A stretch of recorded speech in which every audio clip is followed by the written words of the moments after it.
So we're a bit behind our schedule, but we'll still take about 12 to 15 minutes of a Q&A session, and we're ready to take your questions.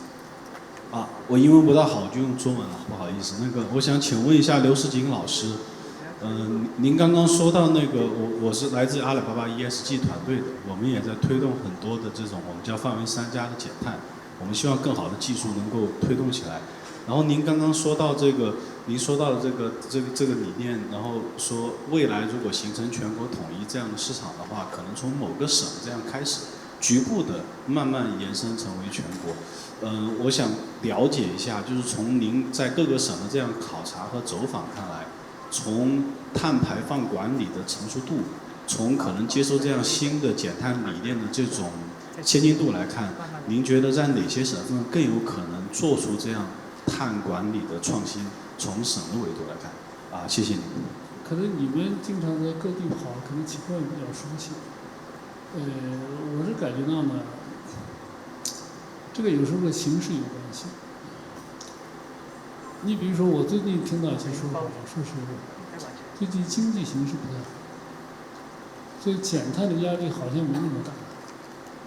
他们想干的事儿呢，就现在都又停下来了，或者是放慢了。我不知道我说清楚这个意思没有这是我听到的一个情况那么从这个各个省的情况来讲的话，应该说也还是有差别的。总的来讲的话，我觉得，包括像浙江是吧，就中南沿海地区呢，整体的这个干部的素质或者说这个理念也包括这种经济能力这个方面我觉得好一些。但是内地呢，有些地方，比如说像内蒙，内蒙呢，这个是一个煤炭大省，现在呢，其实也是一个风光储，包括绿氢发展也是个大省。我跟他们的一些领导有接触，我觉得他们也在想做一些事情。大概西部我觉得有几个地方，比如像内蒙宁夏这个新疆是吧？这边包括甘肃，就这些地方呢，我觉得他们可能也会有些积极性会相对高一点。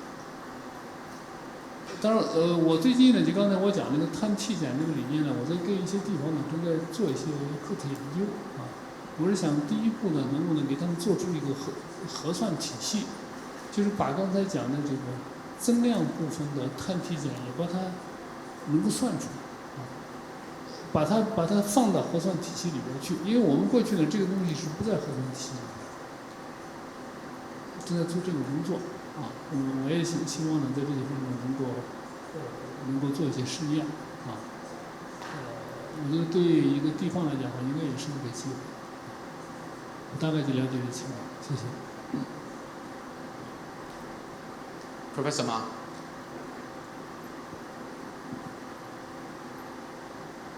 One question for Albert and a little question for Professor Bolton. Albert, you mentioned an example of, I think, to cope with natural disaster, you use digital technology to sort of prepare for the cash payments, right? I guess for insurance. And there are actually other usage of digital technology to detect or to predict the natural disaster and use the information to inform the areas and the people to evacuate before the disaster. So you can actually avoid being damaged at all. That's actually a better usage than dispersing money more quickly. Just a little comment and see how ADB might promoting that kind of digital usage for coping with natural disaster. For Professor Bolton, are there any academic research that shows the percentage of carbon reduction can benefit from digital technology? Whether we can actually reduce carbon by 20% simply by applying all these digital solutions. Something like that, the magnitude of the benefit. So that's a very good point. In fact, one thing that was just one example. If you tell farmers, if you give them a few days and tell them a disaster is about to come, and they can really help preserve the crops come in early before they're wiped out. Huge savings. But also in terms of evacuation, even in this example, that's a Bangladesh flood. So if you're in a high flood zone and you know that your house is going to be, you could leave. Many of these people will take their leave. But the other thing is, even after the disaster, good information systems, even through reporting through social media, etc., can allow aid agencies also to reach people who need help quickly and in the right priority. So there are opportunities almost at every level. We also have an initiative in the Philippines to try to have more real-time tracking of poverty outcomes at community level in different communities, both rural and in urban areas, just so governments are aware when it looks like something is happening in an area, they know it's happening and they can react earlier. Let me respond to your second question, which is an excellent question. I'm not aware of a study that estimates the benefits in terms of carbon emissions for the use of digital technology, except a simple calculation you can make for idle fish. I mentioned there's an estimate of about 25 million tons of CO2 saved. This can be done though, it's quite straightforward. The example I gave about cloud computing is one way you can look at it. So you saw that on that chart I showed you, there's been a big increase in data, first of all, internet traffic, and then data storage, which requires energy. But the actual total energy use has remained constant. And how is that possible? It's really through cloud computing. Cloud computing reduces the energy costs you need for data storage, for example, because you can centralize data storage and thereby reduce the energy intensity. So this could be done. I don't know all the literature in this area. I know some work has been done on Bitcoin, which is a very bad example. Bitcoin is really the dark side of digital technology. Bitcoin, the electricity consumption for Bitcoin is the same as the electricity consumption of the whole country, like Bangladesh. And when you see this kind of order of magnitude, you got to worry about the social costs of Bitcoin, let alone mention the social benefits. I could actually follow up a little bit. This field is rather dynamic.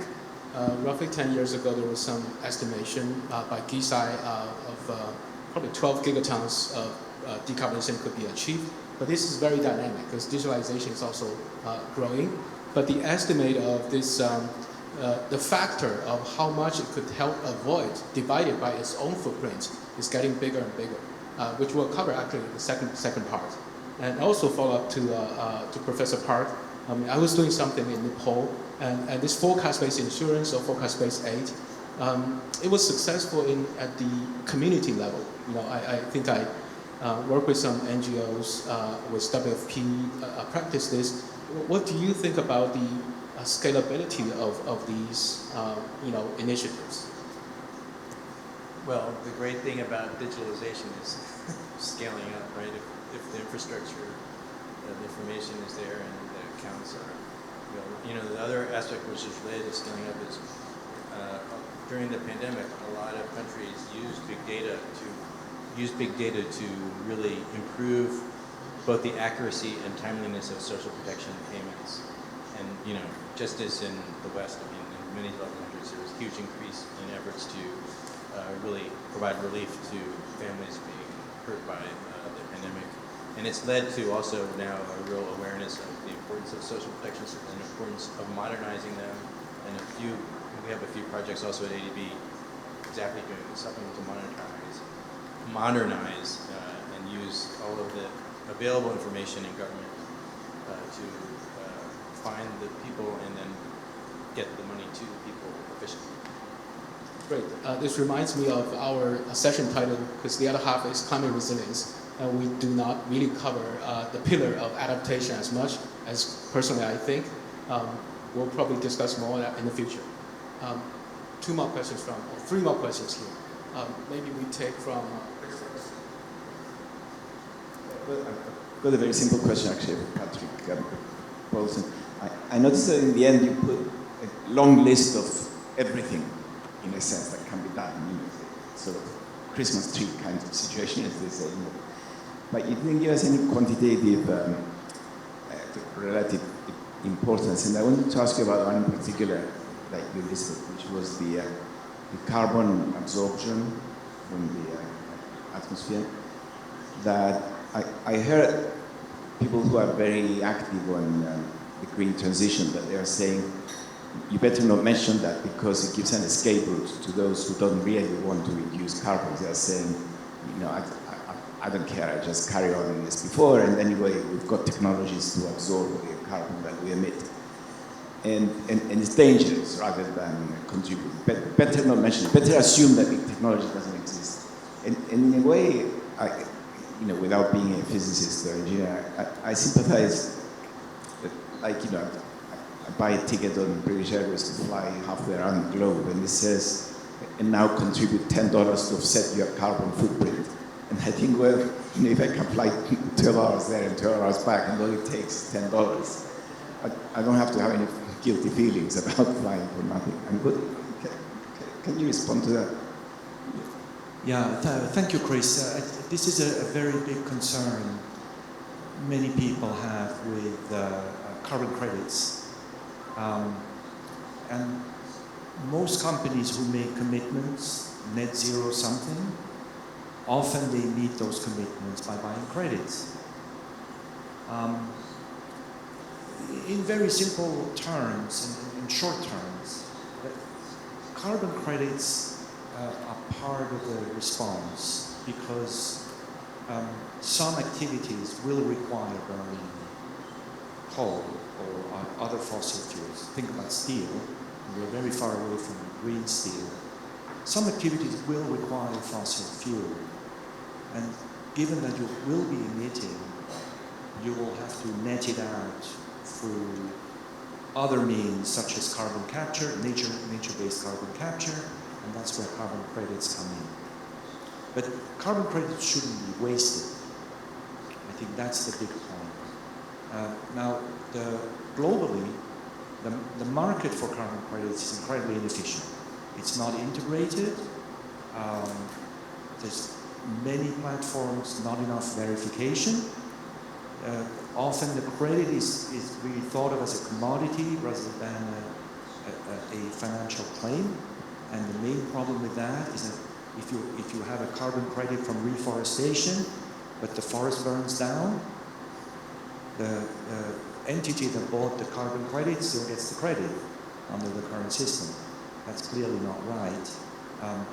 But the promise is a global integrated carbon credit market where carbon credits are carefully verified and monitored.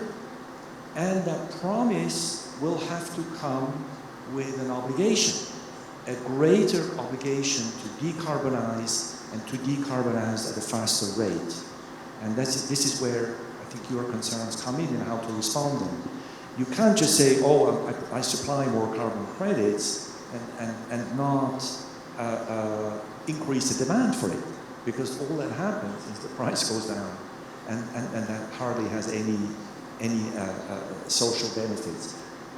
The way you want to do this by ramping it up globally is take as a reference the European emission trading system. That's a system that works well. You could expand that by allowing other carbon credits to trade on that system, and then you want to have as a target that you don't want to go below 100 euros per ton of CO2 if you do that. That you can achieve by actually increasing the regulations to decarbonize at a faster rate. With time, I think we'll take 2 more questions. Martin and Geoffrey. A related question for any of the panelists. I guess the elephant on the table is this incredible contrast between the plethora of ingenious solutions and that absolutely straight line of carbon emissions. And I'm wondering, how do you view that problem as an economist? Are we working on the easy things and not the important things? Or do we not have a market for solutions? Or perhaps it doesn't matter because this is the inevitable, messy, early stages of an evolutionary innovative process. But what would be your view as economists of this contrast?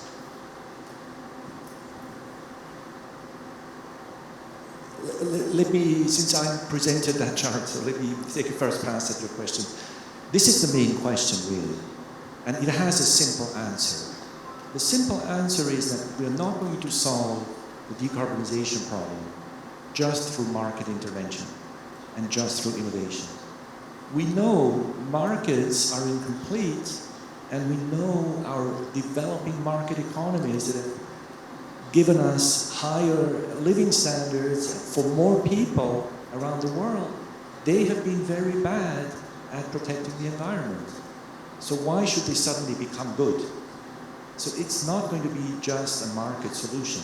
It's a combination of market solution and government policy. And where the problem lies today, this is a lack of government policy, a lack of ambition in setting targets to reduce carbon emissions. And the lack of ambition is reflected in the way these targets, these commitments are set up. All the targets are, we will be net zero by 2050 or 2045. It's not, we will reduce our emissions by 10% by next year. No country makes that kind of commitment, and that's where there's a lack of seriousness and a lack of ambition. Just on the optimistic side, I mean, one thing that I'm more optimistic that those trends will start to go in the right direction. And part of it is technology development itself. The cost of renewables has gone so low that it's actually a win-win to shift to renewable energy. It's cheaper and will reduce carbon. And those incentives with the recent, elevated commodity prices are stronger than ever, and we're seeing many countries adopting, investing in renewable energy projects. And the other optimistic part, although agreed is not clear the exact implementation strategy, is that many countries have made these net zero commitments, which to some extent was unexpected.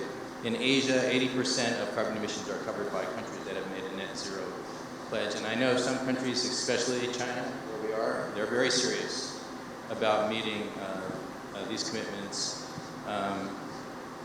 maybe even ahead of time, because they realize benefits. So we had a recent report on Asia and the global transition to net zero, where we try to argue that actually it's economically beneficial to be aggressive on climate reduction, because if you add up all the damage of climate change, and that modeling has become much more sophisticated in recent years, the benefits or the cost of higher temperature globally, are something like 5 times the cost. But of course, realizing the benefits requires collective action. And so this is where we are. We don't have, I think, we don't have the commitment and we don't have accountability globally, so we're not sure how many countries are serious and how many are not.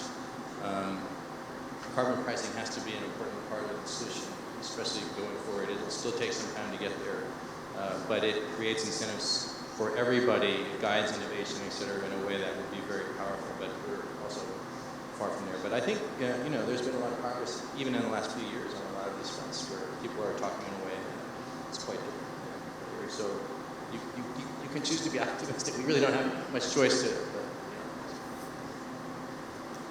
我说一遍啊，就是刚才现在这个碳市场的问题啊，实际上，因为碳市场从来不会自发性，它本身是个外部性产品，本身就是政府创造的市场，所以只有 cap 才有 trade，cap 开般的推动。所以现在呢，政府是不是有一个强有力的一个态度这个非常关键。其实政府如果说你能确定一个明确的目标，然后把这个目标呢分到各个地区，以这个为基础呢，应该首先就要建立企业的成长会，建立个人的成长会。刚才讲了探索这个问题，首先把个人成长会能够建立起来，市场才能够起作用。所以目前呢，现在看来这一步现在还比较远。所以目前的交易呢，大部分还属于一种自愿的、自觉的一种交易，达到这个状况。所以我们期待的就是我们的政府各个地方的国家和地方的政府能够再往前走一步在一些地方，比如某一个城市，你把这个碳的目标能够确定下来，然后呢，就这个城市的企业的碳账户、个人的碳账户都能够普遍的建立起来。在这个基础上开展一些交易这个可能才是正确的一步。但是目前呢，就是即使这种状态，你现在能不能拿出一个案例呢？不太可能但是我们希望这件事情还是可以做的。Thank you, Jeffrey. Most of what I was going to ask has been answered, but I'll just point out, first of all, the Digital Circular Economy report is very nice. I encourage people, if you haven't read it, to take a look.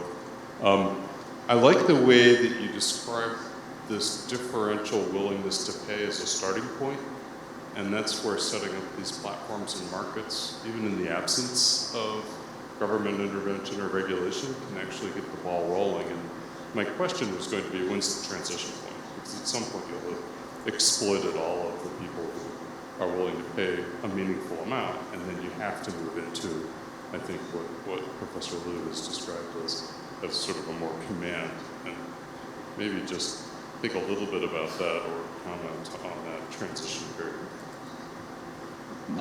I think I can quickly address that question. The answer is basically let's take a break and go to the second part that will answer some of the questions. And each of the 5 is addressing some of the ways how we can speed up this development so we can go to the transition. But last, unless we have a question from one of the ladies, we'll go to the tea break.